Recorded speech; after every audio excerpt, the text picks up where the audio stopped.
using one PC to control two. It's amazing. I love this. So if you go down to the search feature, you can search for connect to wireless display. You just click on connect to wireless display, and then you can press connect, and then they will pop up right here. If yours doesn't connect, you might need to go to your computer. So on my other computer over here, you can see I have two screens. So what I'm gonna do is I have this app called Connect. So boom, just clicked on that. It is ready. And then over here, now you can see it's ready. So I click on this, and then over here, it is pending. It is connected.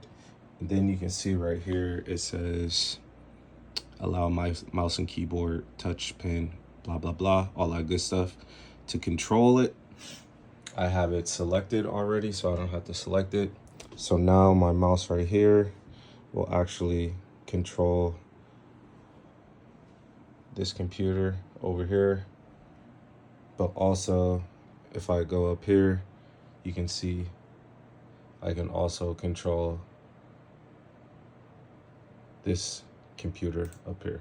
So this is completely different than this computer right here. It looks like they're the same, but they're not.